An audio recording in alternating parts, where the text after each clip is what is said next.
In 1983, on a dirt road in southern Niger, an Australian agronomist pulled over his truck to let the tires cool. He had spent 2 years planting trees in the Sahel. Almost every one of them had died. Standing there, waiting, he noticed a small woody shrub at his feet. Unremarkable. The kind of thing you'd walk past 1,000 times. He crouched down and pulled the leaves apart. It wasn't a shrub. It was a tree sprouting from a living stump, connected to a root system that had been sitting under that field for decades. The forest everyone was trying to plant was already there. It was underground. That man was Tony Rinaudo. And what he did next explains one of the strangest lessons in modern environmental history. Sometimes the fastest way to bring back a forest is to stop planting trees. To understand why that matters, you need to see what the Sahel had become. The Sahel is the belt of semi-arid land that runs across Africa, from the Atlantic to the Red Sea, wedged between the Sahara above and savanna below. In the 1970s and 80s, it endured droughts that killed hundreds of thousands of people and emptied entire villages. Wind stripped the topsoil. Wells ran dry. The land didn't just stop producing, it stopped holding water at all. So in 2007, the African Union approved something enormous. A wall of trees, 8,000 kilometers long and 15 wide, from Dakar on the Atlantic to Djibouti on the Red Sea. 11 countries. 100 million hectares to be restored by 2030. The Great Green Wall. It was a magnificent image.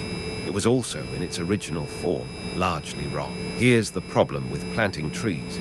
In a place that has stopped holding water, in the harshest stretches of the Sahel, mortality on planted seedlings has run as high as 80% within the first 2 dry seasons. The seedlings arrive from a nursery with soft roots and no partner underground. Nobody waters them after the ceremony ends. The goats find them within a week. And so the question that hangs over this entire story is a hard one. If the wall doesn't work, what does, and how do you prove it at the scale of a continent? Go back to Rinaudo, kneeling in that field. What he understood was that the trees hadn't been destroyed. They had been cut down over and over until only the roots survived. Every season, farmers cleared their fields and hacked those shoots away, believing that trees stole water and light from their crops. The stumps kept trying. Nobody let them finish. So the technique Rinaudo developed is almost absurdly simple. You choose the strongest 3 or 4 shoots on a stump. You prune the rest. You protect what's left. No nursery, no irrigation, no plantation. It's called farmer-managed natural regeneration, and the cost per hectare is a fraction of conventional planting because the expensive part, the root system, is already paid for, which raises the obvious objection. If it's that easy, why hadn't anyone done it? Because of a law. In Niger, as in much of Francophone West Africa, trees were the property of the state, a rule inherited from the colonial forestry codes. A farmer who let a tree grow on his own field could be fined for cutting it or watch a forestry agent harvest it. So farmers did the rational thing. They killed the trees young before they became someone else's asset. The unlock wasn't botanical, it was legal. Through the 1990s and formally in Niger's 2004 forestry code, ownership of on-farm trees shifted to the farmers who grew them. Overnight, a tree stopped being a liability and became a bank account. What happened next is visible from orbit. In the regions of Maradi and Zinda in southern Niger, researchers led by Chris Rage of the World Resources Institute compared aerial photographs from the 1970s with modern satellite imagery. They found roughly 5 million hectares of farmland had regreened around 200 million trees, grown by farmers, not planted by projects. No donor built it. No ribbon was cut. It is, by some measures, the largest positive environmental transformation in Africa, and for 20 years, almost nobody outside the Sahel noticed it was happening. And the trees do something specific. Look closely at the most common one, Faidabia albida, the apple ring acacia. It has a habit that seems, at first, like a mistake. It drops its leaves in the rainy season, exactly when every other tree is thick with foliage. Farmers call it the upside-down tree. That means it casts no shade over the crops during the growing months, and the fallen leaves rot down into nitrogen-rich fertilizer right where the millet needs it. Yields under a mature Faidabia can run 2 to 3 times higher than in the open field. Rage's team put a number on it. Across Niger, the regreening added something on the order of 500,000 tons of grain, a year enough to feed roughly 2.5 million people, now crossed the border into Burkina Faso, where a different man solved a different half of the problem. Yakuba Sawadogo farmed near Wahigauya in the north.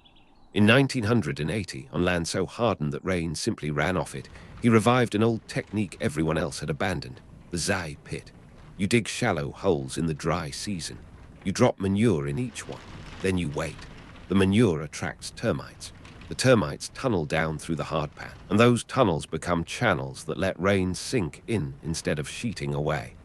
The insects everyone treats as pests do the drilling for free. Sawadogo added lines of stones along the contours to slow the runoff further. And he did something unusual. He put tree seeds into the pits alongside the crops. His neighbors thought he had lost his mind. Some of them burned part of his land. 40 years later, the ground held some 40 hectares of dense forest with more than 60 species of tree, a woodland he grew, by hand, on land that had been declared dead. He shared the Right Livelihood Award in 2018. He died in December 2023. So this is where the story could end, triumphantly. It shouldn't, because the official Great Green Wall, the one with the budget and the summits, is behind. By the 2020 status review, something like 4% of the 100 million hectare target had been delivered, and the accounting varied wildly between countries. At the One Planet Summit in Paris in January 2021, donors pledged around $19 billion. Getting that money to actual farmers has been slower than the pledging. And then there's the harder truth. Mali, Burkina Faso and Niger have all seen coups and insurgency since 2020. In parts of the Sahel, restoration teams cannot safely reach the land they are meant to restore, which is precisely why the shift in method matters so much.